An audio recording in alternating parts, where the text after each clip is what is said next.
One of these men is a highly respected New York attorney, Lucas A. Ferrara. The other is a self-proclaimed man of the people, known as Mert Roberts. Their aim is to discuss the hottest issues impacting our city, state, and nation.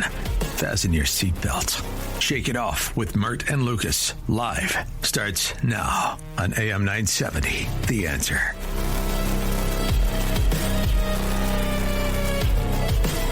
Okay, what is the name of that one, Alex? I give up. All right, this one called Insanity, which has kind of been our description tonight, by Senior Musica 81. Yeah, it does capture tonight's episode so far. Let's talk about the craziness that just went down in Wisconsin. Mert, I don't know if you've been following this, but there was an election showdown that just didn't make the news. It cracked open a real argument inside the progressive side of the Democratic Party. Now, Francesca Hong, H-O-N-G. She's a state rep.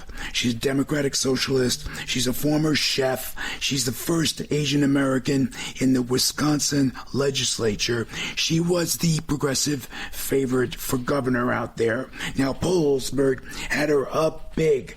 Betting markets even liked her. Energy was high. Then election night hits, and she loses by a couple thousand votes to David Crowley, the Milwaukee County executive who was backed by the outgoing governor.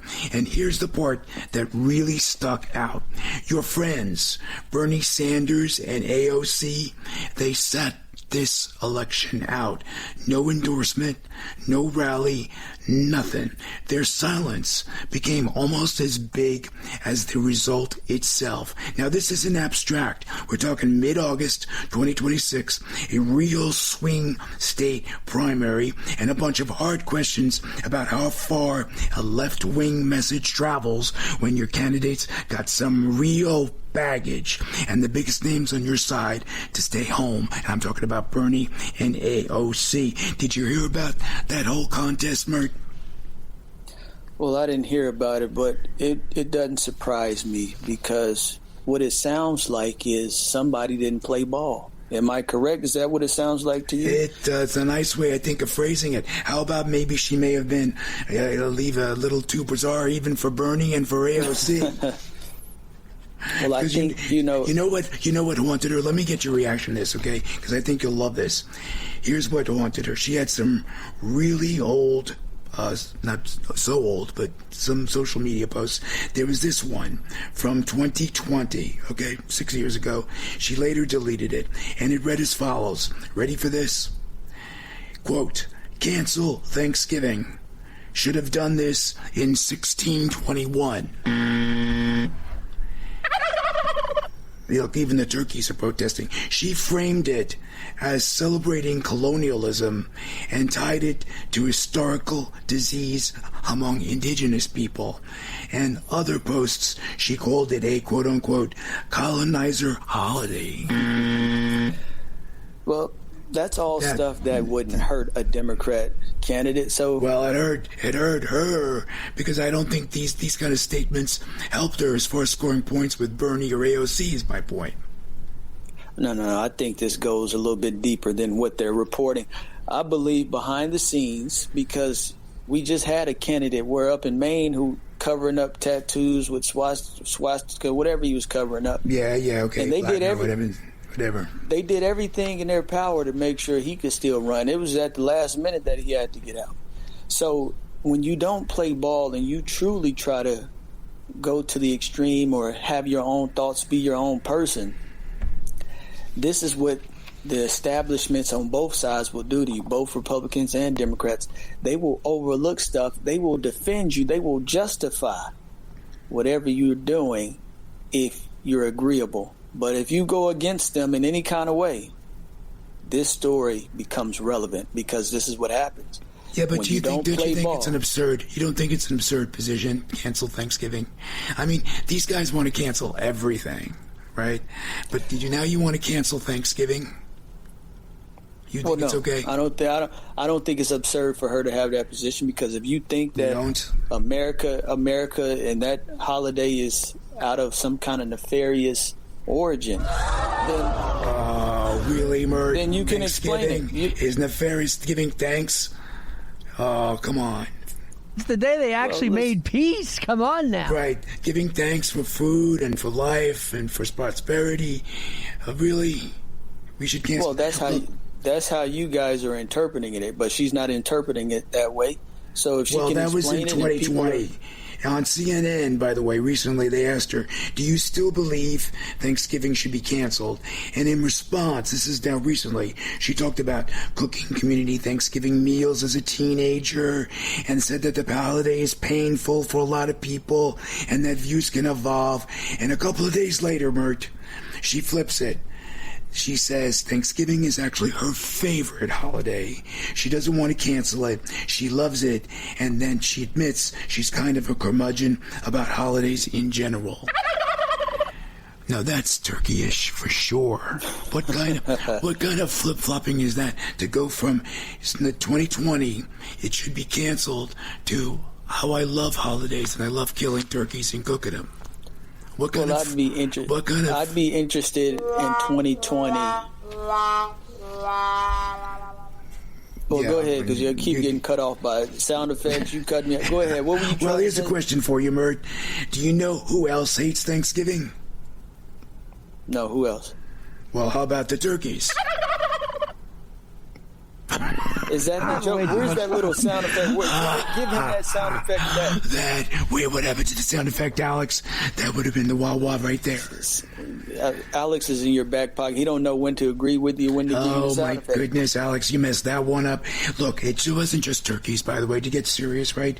There was policing stuff. She had a bunch of old posts. Ready? Quote, defunding the police as the first step towards abolishing the police. That was her quote. And then she is also known to have said, police exist to uphold white supremacy. Defund, then abolish. Reform can't be an option. And, by the way, she talked about a perfect world without prisons. You know what would be a perfect world, Mert? A world without nincompoop politicians. How about something like that? You get rid of all the stupid politicians, and we would have a stupid world too. A perfect world too. How likely is that? Okay, this kind of shifting, I think, is what alienated her. She later said, by the way, that governors can't defund the police, that she wouldn't cut the resources as governor, and that she's serious about safety. So there is another example where she goes from get rid of police are fundamentally evil, to I can't do that as governor, and we need to maintain safety. All over the place. How can you be a credible candidate? Are you serious?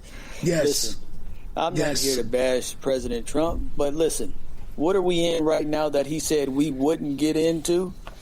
It's you're very talking about easy the to war. do. Oh, come on. He saved the world by bringing Iran to its knees, and you know it. All right? Allowing Iran to have nuclear capability would have served the world how, my friend? If you're down on your knees, how are you negotiating? So I don't know about somebody being down on their knees negotiating. So that's a false statement. Okay, well, Obama's sending hundreds of millions of dollars to them on an airplane so they can appease the mullahs. Come on. You think that's where we should have been? Afraid of the Iranian government and the Iranian mullahs who want to see the world destroyed, the Western world destroyed? Really? They need to put you as the speaker for the president, because he didn't campaign on what you just said. He said no new war. So I don't know where you're getting all this from, because that wasn't his objective. So what I'm saying is, politicians what? Politicians shift from I hate Thanksgiving to I love Thanksgiving. So he shifted, but it's the world is. Don't say that, because you just made a big deal about it. Because you're saying it's no big deal for politicians to do that. So he shifted. What's the big deal? That's what I'm saying. There's no big deal that she shifted from supporting it, hating it, supporting it again. I mean, she supported it if she said she was always So what did Trump do wrong? He did, in fact, in its simplest form, he's saving the world from terrorism, extremism. I get what you're asking me. What I'm doing is I'm pointing at Mr. Ferrara, and I'm asking him, where is the outrage and the consistency for everyone? They all do it. You need to hold everybody to the Well, same we're trying standard. to hold them all accountable, right? All I that hear you talking about progressive. I don't hear you saying nothing about look, the that's not true, Alex. You got to save me. When Trump went to Iran, started this war with Iran, I think I said I thought that the underlying question. Well, you rationale, were very concerned about why we even went in and bombed the yes, Supreme the Leader at the underlying time. rationale, I think, was questionable. I did question it, Mert. He did, right on these airwaves, actually. So it's all a matter of record. Do I think ultimately it may work out for the better? Well, I certainly hope so. We still don't know as of yet. Well, hold up. I want you to go find some random Republican in Iowa or Michigan or something like that and do the same thing like you're doing with this lady from some random state. It has nothing to do with New York City or America as a whole. This is a very regional thing that you're picking up on, probably just to dunk all over the progressives, which you like to do. I want to see you hold some random Republicans to the same standard. Don't just talk about Republicans don't make don't make these kind of really stupid comments. I mean, Alex, have you ever seen such outrageous nonsense? Cancel Thanksgiving, defund the police, get rid of all prisoners. There was a city council person who said that people should be able to steal if they want to be able to go into a store and steal because they have basic needs. So if you have a basic need, you should be able to steal. What kind of rationale is that, Mert? Listen, that's what the base that they eat that No, but stuff justify up. that. How can you justify that? So if I want something, I should just take it. I should steal it from you because I need it. You just asked me a question. I would like to answer. No, but that's the rationale. If I want something because I think I need it, I can steal it from you. Let me answer your question. You asked me a question. Let me answer it. You're okay with it.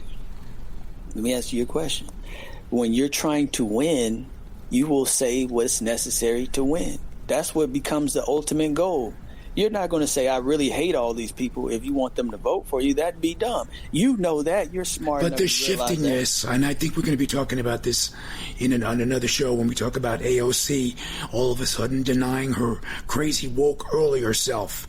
Doesn't that go, by the way, to credibility? Doesn't it go to your credibility? It doesn't. It doesn't affect credibility at all because guess who's also evolving how they think? The people who supported what she was saying. Her fans and her supporters are growing with her. They're starting to realize, starting to realize, hey, I just got mugged. I never had been mugged at that point in my life. Maybe the police aren't so bad. So they grow and they go through life experiences as well. And then they shift. You see it with everybody. You don't think the same way you thought when you were 15, 20. Or maybe you do. Can I tell you something? I don't think I've shifted that much in terms of a lot of perspectives. I knew you would say that.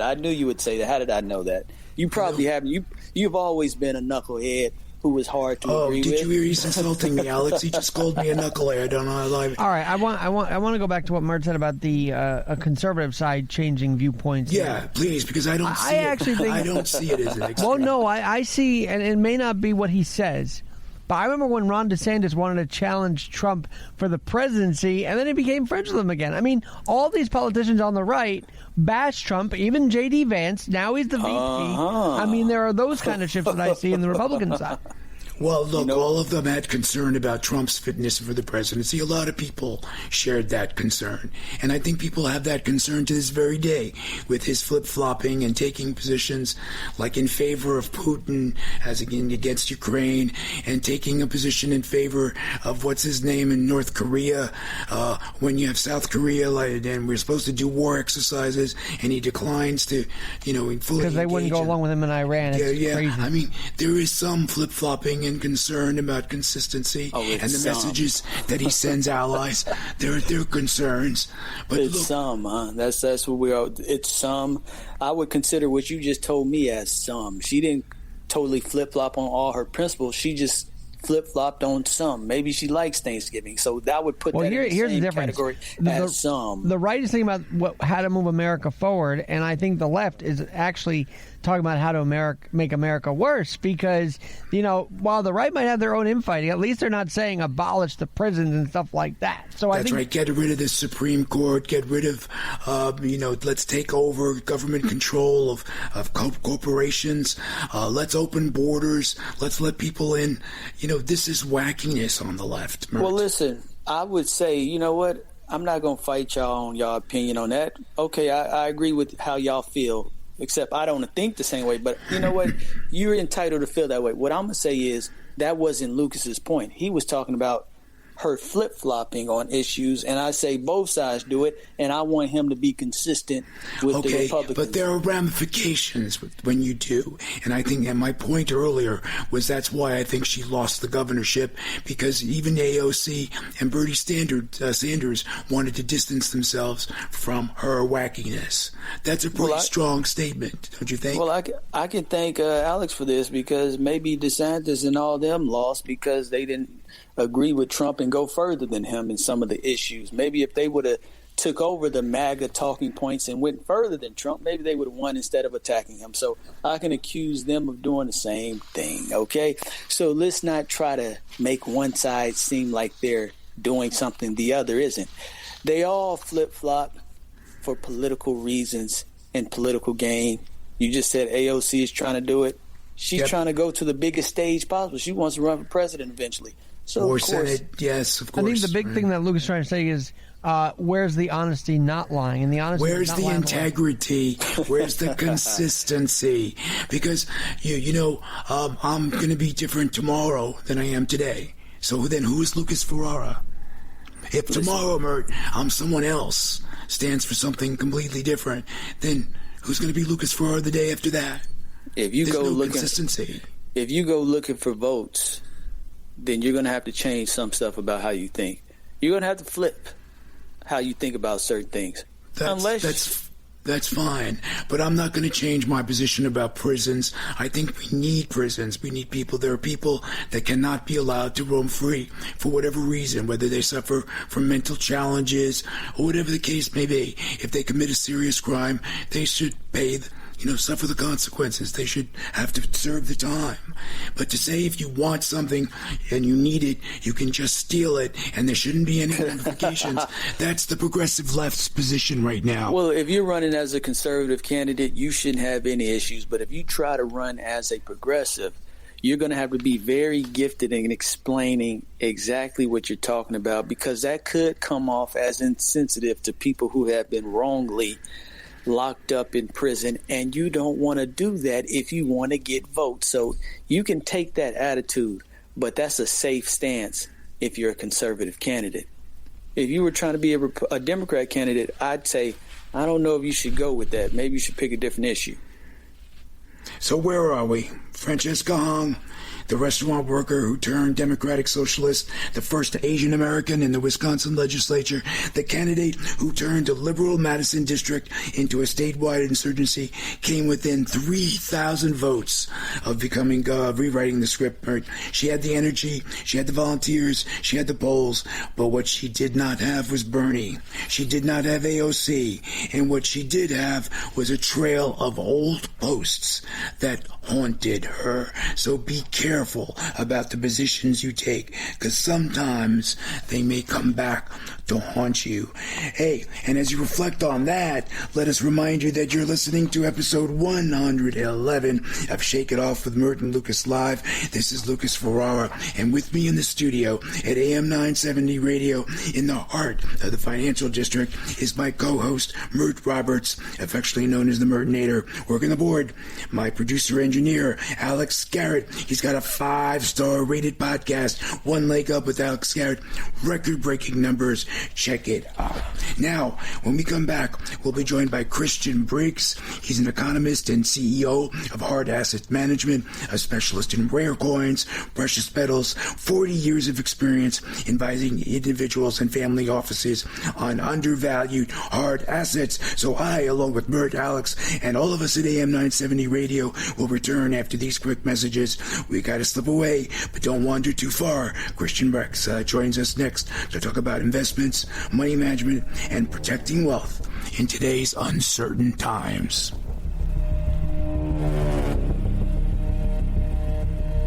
Over the last 30 years, Newman Ferrara, a New York City law firm, has evolved into a national practice focused on real estate, commercial, litigation, civil rights, class actions, and other complex litigation, representing many of the city's largest property owners, managing agents, and thousands of tenants. Newman Ferrara handles some of the nation's most significant class actions and civil rights matters. Newman Ferrara at 55 East 59th Street, New York City. Go online to newmanferrara.com.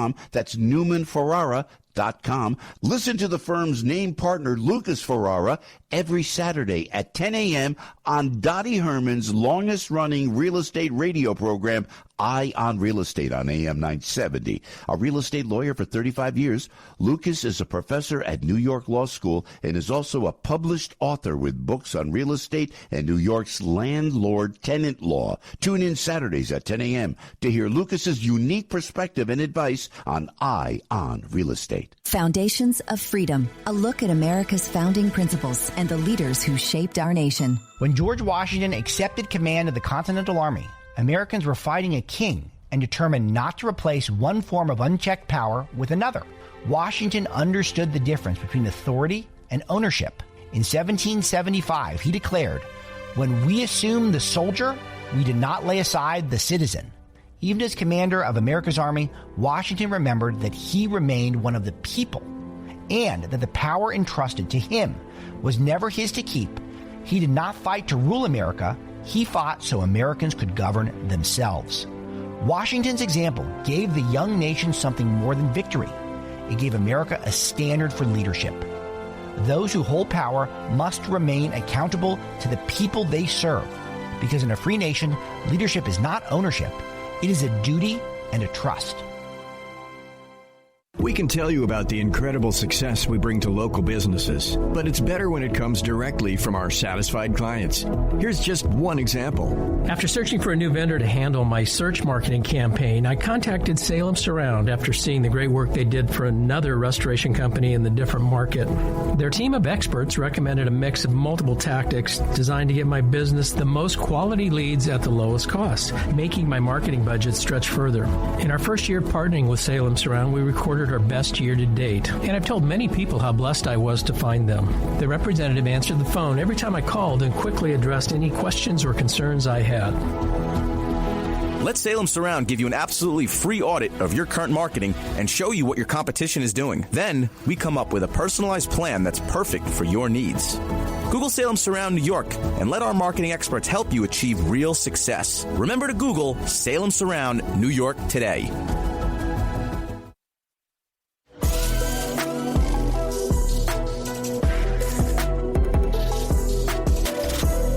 Welcome back to Shake It Off with Mert and Lucas, live on AM 970, The Answer. Interesting beat. What's the name of that one, Alex? This is called All Money Talk by Contra. How fitting, given our next guest's focus on real, lasting value. Now, if you've ever felt that something vital is slipping away from your financial security, sound money principles, tangible assets that hold their worth, and disciplined long-term thinking in an age of volatility and uncertainty, then Christian Briggs is the voice you need to hear. He's an economist and CEO of Hard Asset Management. Christian is a specialist in rare coins and precious metals with nearly 40 years of experience advising individuals and family offices on undervalued hard assets. He's guided clients through multiple economic cycles, focused on strategic acquisition of rare United States and world coins, as well as all forms of precious metals. Through his company, Hard Asset Management, he emphasizes identifying undervalued opportunities and making clear recommendations on what to buy, when to buy, and of course, when to sell. It's a pleasure to have him on the program. Please welcome Christian Briggs. Hey, Christian. Well, hello. Thank you so much for having me. It's a real honor to be on your show tonight. Oh, it's great to have you, Christian. Now, you have nearly 40 years of advising individuals and families on assets. Now, how has the current climate of economic uncertainty changed the way you approach investments and money management, if at all, if it's changed your way at all? Well, it's actually an interesting question. No one's actually asked me quite like that because the climate has changed. I think if you look back 10 years ago, pretty much in that coming into that first term Trump, we had different dynamics, right? The dollar was much more stronger. The usage of the dollar every day was much greater. It was about 60% in daily transactions globally. Now we're down to about 50%. So it was a different world. The United States held a stronger position in the financial market, especially with the Briggs nations. There would have never been such a pushback that we've seen here in recent months with Iran, but we have had some erosion in the value of the dollar, and that's of great concern to some of the wealthiest people in the United States. Wow. Now, what are the biggest risks you see facing everyday investors right now?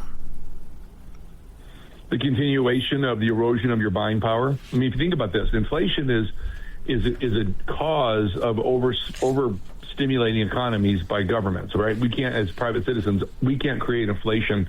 Inflation is done at the very top. It's either one, a increasing in the availability of credit, or two, it's the Federal Reserve buying bonds and then putting that money into the system, into the economy, through asset purchases. And these would be typically U.S. debt instruments, whether they're long or short form.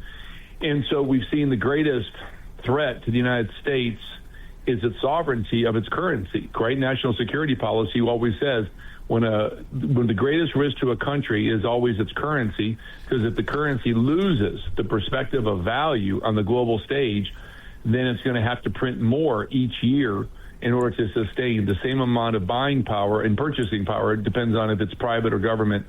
And that is what the greatest risk is right now, is that we lose the dollar as the dominant factor in the daily transactions. We become really kind of a second tier or a third tier currency by choice, because right now gold has now become the largest reserve asset by governments for the first time in history. So you're a big gold guy, Christian? I'm sorry, Mert. Go ahead, Christian. Well, I'll say it like this. Fundamentally, gold is great, but it's really a value proposition. In other words, Bitcoin is a value proposition. It's not a software company. It's a token of value. Gold represents more of a token of value. When you want to get into more strategic precious metals, silver and platinum offer a stronger value proposition, because fundamentally, without those two metals, there's any technology, any military application, anything within artificial intelligence, robotics, nuclear energy, nuclear weapons, and a host of other applications, silver and platinum are critical, essential for sustaining life, especially in the energy sector and the infrastructure, call it the hardware infrastructure, if you will, of pretty much everything moving forward in technology deliverables. So silver and platinum are probably better suited for investors that are looking for capital growth, significant capital growth, that is, when it comes to metals as a general rule, and gold is capital growth, but more about capital preservation. It may not quite do as well as a percentage to the other metals, because fundamentally it's not quite as aggressively used in technology derivatives. It is, but not to the level platinum or silver will be, especially in energy consumption. Well, Christian, let me ask you this, because you're talking about stuff that people with money would be able to indulge in. But let me ask you this. What do you say to the person who says, well, if I was making a little bit more, these price increases wouldn't really be that bad? I mean, I can buy the stuff now and it feels a little bit tough.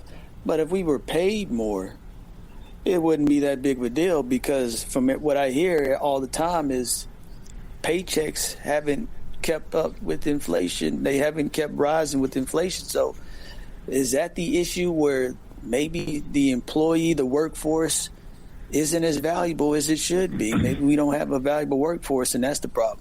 What do you think about that? Well, that's a great perspective.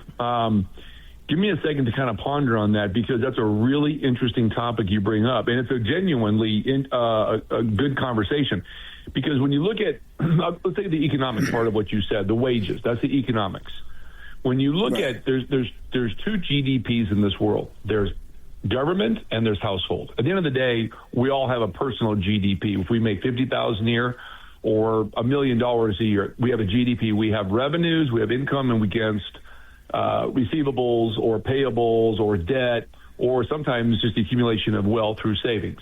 So there's different things of which we as a household have to think about on the economics. And when you're talking about wage growth, which is what the Secretary of Treasury just talked about in recent days, Scott Bessent, the underlying question we have to ask ourselves is wages keeping up with the cost of living? Now, depending upon where you live in the United States, it's a yes and it's a no question. Right. And so in New York, take New York, where you guys are stationed, the cost of living in New York, especially in the cities, whether it's one of the 5 boroughs, 5 New York cities, actually I call them here, the cost of living has increased disproportionately to wages at the bottom 50%. And that is because of bad fiscal policy or bad government policy. It really has, at the end of the day. In order to help the people in that category, there's a couple different things, because precious metals and or hard assets in general don't offer any income producing in typical physical form. However, if people are trying to get ahead and the wages are not quite keeping up, and there has to be some manageable way of which to increase wages, not through direct labor, but through sound investing, there is ways of which to do that. Like a lot of clients that I know, especially some of the people that are, I wouldn't say struggling by any means, but they're certainly having a little bit less than some to spend a lot of money on physical. I always tell them you could just go into the precious metals market through equities like ETFs that pay great dividends. And that once you make that first initial investment, the accumulation of wealth can happen over years because it pays dividends and you reinvest that. That helps maintain some respectable wealth accumulation and growth. Now, when it comes to overall wages, I will say this: the big beautiful bill, which was touted as a great reformer of economic stimulation and increasing and expanding the opportunities in domestic as well as bringing manufacturing back home to the United States, because it had huge incentives and had a big spending package directed at, especially in the minorities, especially the Latino community for small businesses and other minorities. It's starting to work. Unfortunately, it hasn't worked as effectively, and we've been working against an inflationary measures from the tariffs of last year, when the Liberation Day, and then we had the tariffs of recent months, and then, of course, we had the Iran war. Those are headwinds that had those not been present, I want to say this very carefully, had those not been present, and oil had been around $60 a barrel, and some of the tariffs may have been a little aggressive. I don't always agree with everything any president does. I think there's merits in both. You're going to find things in the Democratic Party, you'll find things in the Republican Party that have merit. Believe it or not, there is good things in both parties. You just have to kind of pick your battles. And I think that what we see here right now is the accumulation of some headwinds from the inflationary side. Had that not been present, wages would have been incredibly higher than what the inflationary rate would be. So is all we look forward to is the day of which it gets resolved. Like the tariffs start to become settled in, and this Iran conflict, which I do know that the non-authoritative regimes, there's really two regimes in Iran. There's the hardliners, which are the clerics, which are the strong keepers of the Muslim faith, and then you have some of the other secular people that work within the Iranian government that are really pushing for peace, and they're taking the emotion out. And I think that at the end of the day, that Iran will succumb to a peace deal. And once that happens, oil will drop like a rock. Inflation, which is already starting to mitigate. Okay. The good news is if you look at the core and the PPI in recent weeks, they have come in at or below expectations, which is good. They're hovering around 3.5, or 3.4 to 3.5, which is not great. But honestly, God, if you can get those below 3, then people's earnings will far outweigh the value of what the inflation has done to us. And then it'll start picking back up pretty quick. Amen, Christian. We have to take a quick commercial break, but have no fear. Christian Briggs will be rejoining us right after these messages. For more about Christian and his work, visit bmcham.com. That's bmcham.com. We'll also have links posted on our website. Shake It Off Live. Now you better stay right where you are. Christian Briggs is back after the break with more insight from his nearly 40 years of specializing in rare coins and precious metals, including practical strategies for investments and money management in an age of great uncertainty. Stay tuned. We'll be back right after these messages.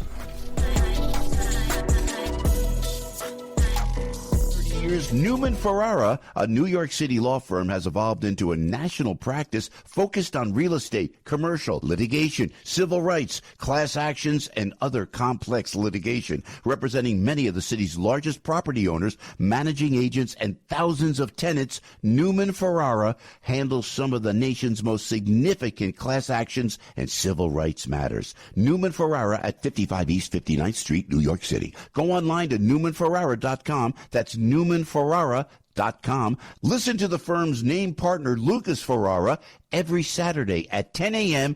on Dottie Herman's longest-running real estate radio program, Eye on Real Estate, on AM 970. A real estate lawyer for 35 years, Lucas is a professor at New York Law School and is also a published author with books on real estate and New York's landlord-tenant law. Tune in Saturdays at 10 a.m. to hear Lucas's unique perspective and advice on Eye on Real Estate.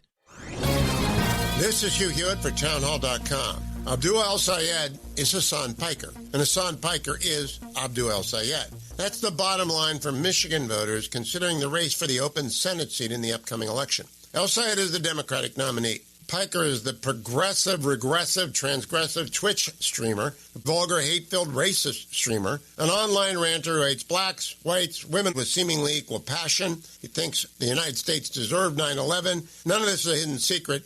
El-Sayed attached himself to Piker's hip in order to win the Michigan Democratic primary. If El-Sayed somehow fools the Michigan electorate into sending him to D.C. in November, Piker will push aside Bernie Sanders and AOC as the key kingmaker in the Democratic Party. El-Sayed is going to be facing GOP nominee Mike Rogers, a 7-term congressman from Michigan. Working in Rogers' favor, Michigan doesn't want to become known for the craziest hater in the Senate since the Civil War. I'm Hugh Hewitt. On Friday, November 13th, I'm going to be joining a very special group of women at Mar-a-Lago for the inaugural Ladies Leadership Luncheon. It's a private luncheon created for women who are leading in business, family, philanthropy, faith, and culture. The purpose is simple. Bring together a curated room of influential women like you who care about leadership, legacy, America's future, and the values that have always mattered. We'll spend the afternoon in one of the most iconic settings in the country, surrounded by women who understand that leadership is not just about success. It's about responsibility, courage, relationships, and the kind of influence that lasts beyond one moment or one event. So if you are a woman who leads, builds, gives mentors, or influences the people around you, I'd love to have you join us. Visit ladiesleadershiplunch.com today to get your ticket. Again, that's Ladies Leadership Luncheon with me, Laura Trump, Friday, November 13th at Mar-a-Lago. Reserve your ticket right now at ladiesleadershiplunch.com.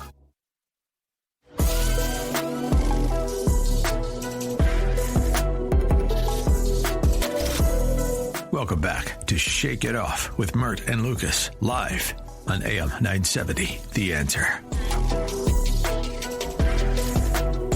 We are joined again by Christian Briggs. He's an economist and CEO of Hard Asset Management, Inc., a specialist in rare coins, precious metals with nearly 40 years of experiencing giving advice to individuals and family offices on undervalued hard assets. He's back with us now to push the conversation forward. For more information on Christian and his company, visit bmcham.com. That's B as a boy, M as a Mary, CHAM.com.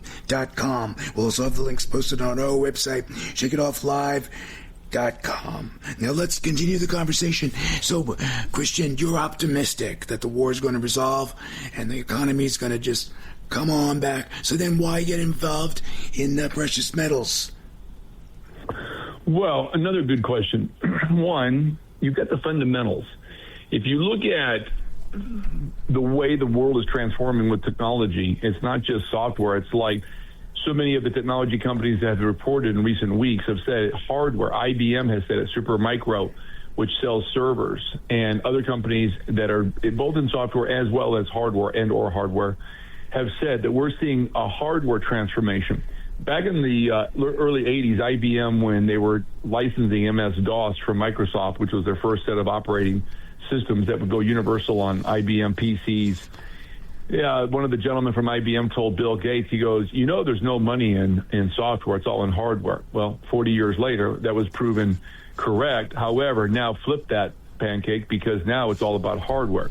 When you look at silver alone, the applications it's used in wiring and anything electric, anything that does what they call high levels of essentially battery technology, which is the main deliverable for a lot of the electric vehicles, big batteries, and they're obviously changing and evolving to become even more efficient. The one thing you can't escape, of the 200 to 300 million electric vehicles are expected to be made by 2030 per year, and then it'll grow from there. You're going to have almost 2 to maybe in some cases 3 ounces of silver per vehicle, and that's silver that had otherwise never been needed or in demand just 10 years ago, even 5 years ago by some measures of those numbers.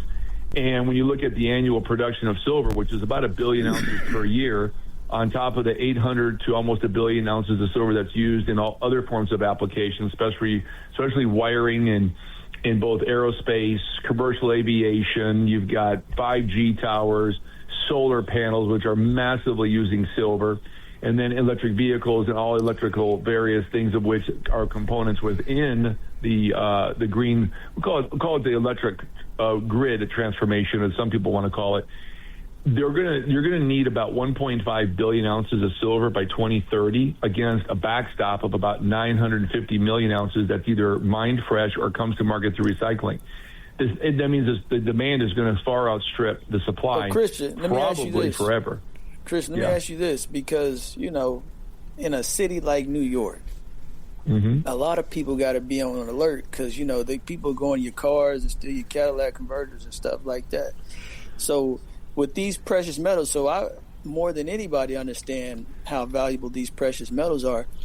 Are there any ways, like you were just talking about, to recycle a resource like silver? Are there anything people should be on the lookout for? Are there any appliances that we have in our houses that might contain silver that you might see people run into these recycling centers and trying to cash in, because you see it all the time with copper and stuff like that?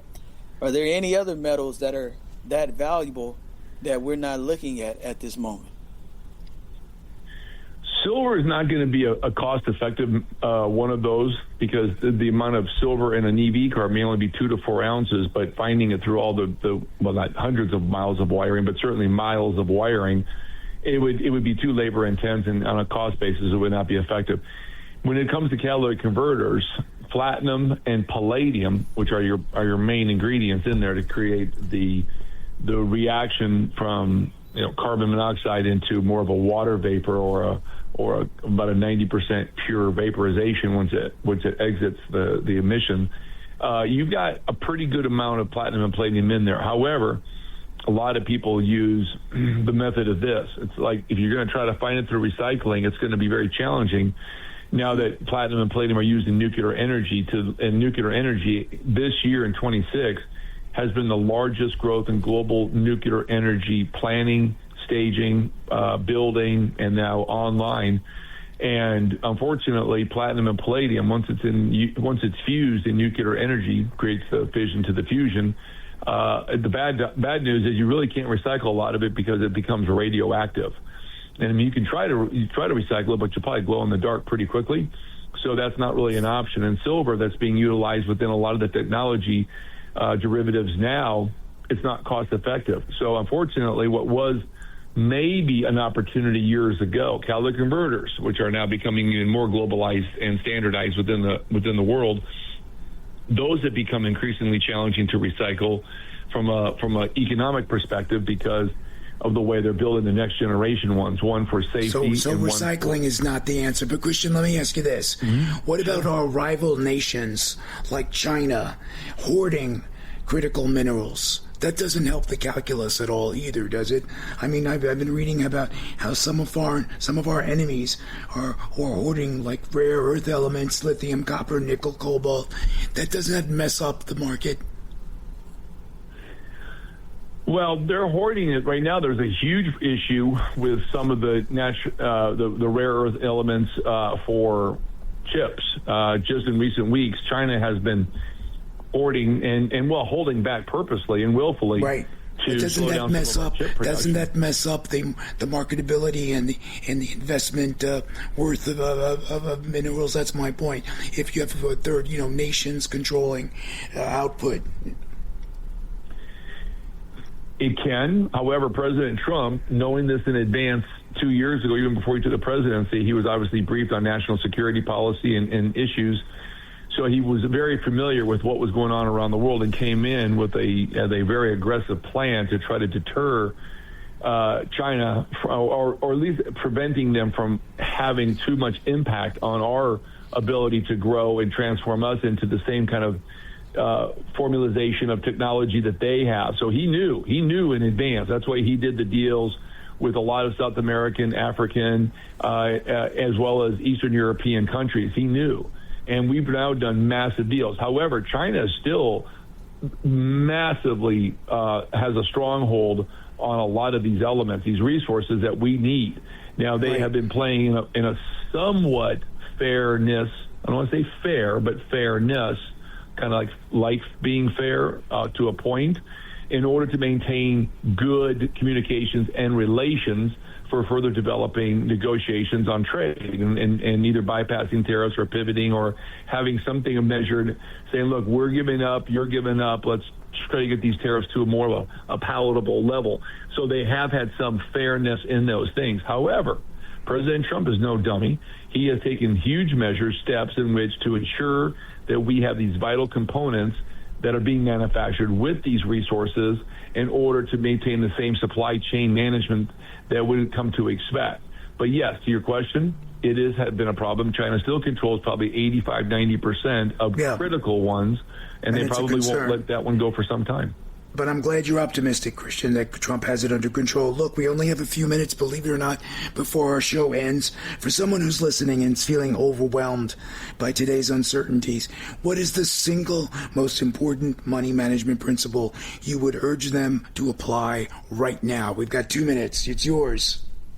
Well, thank you. I think the number one thing is look at your household income and then look at debt, and then try to maintain the consistency of drawing down that debt. In other words, pay that debt down first and foremost. Never be a slave to debt wherever you can. Obviously, it's not in everybody's ability to just get rid of debt right away. But if you can manage the debt, if you can see a clear vision, a clear pathway to reducing household debt and to maintain a very disciplined regimen of spending against the income, that's true, in my opinion, that's true wealth creation, because the less debt you have, the increasing in wealth you should be able to start to stake, whether it's reducing the debt and then putting a little bit more toward XXY, whatever, like a 401, a Roth. And I'm not a financial consultant by a license, but I will do this. It's just giving you my personal opinion on how I've always done it. Was keep the debt in check, reduce it where you can, don't spend more than you make, and make the priority to be as much debt-free as you can within some reason. I mean, people need mortgages, not so we have 30-year mortgages, but try to save a little portion every month and just stick it away in a mutual fund, in an ETF or something like that, even if it's $50 a month, $100 a month, or go to your local coin shop and buy a couple ounces of silver when you can. You'd be surprised how fast that can add up in wealth in about 5, 10, 15 years. Amen. Christian, would you believe we've run out of time? For more information about Christian Briggs and Hard Asset Management, Inc., visit bmcham.com. That's B as a boy, M as in Mary, cham.com. We'll also have the links posted on our website, shakeitofflive.com. Thank you for coming on the program, Christian, and for reminding us that real assets still matter and that disciplined money management can help protect what we've worked for in uncertain times. Thanks for joining us. Well, my friends. Thank you for having me. that concludes episode 111. Special thanks to the Mert native Mert Roberts, my co-host, and to our producer engineer Alex Garrett. Couldn't have done it without you. And to everyone behind the scenes, AM 970 Radio, Laura Schaefer, Matthew Samblin, Joseph Bia, Frank Volpe, Ryan Pagano, Karen Fasaro. Thank you. Before you go, check out my movies streaming everywhere. There's my latest animation, 5002 Space Aliens. Ooh, it's creepy. And there's also my creepy art film, Matter of Darkness. Don't miss it. Listening to us live. Next up, Culinary Confidential with my good friend Christina Gates. If you're a foodie, you don't want to miss it. Okay, our time's up. Join us, same time, same place, next Sunday, 7 to 9 p.m. for more of Shake It Off with Mert and Lucas Live. Ciao, ciao. The preceding program is sponsored by Shake It Off Live, LLC.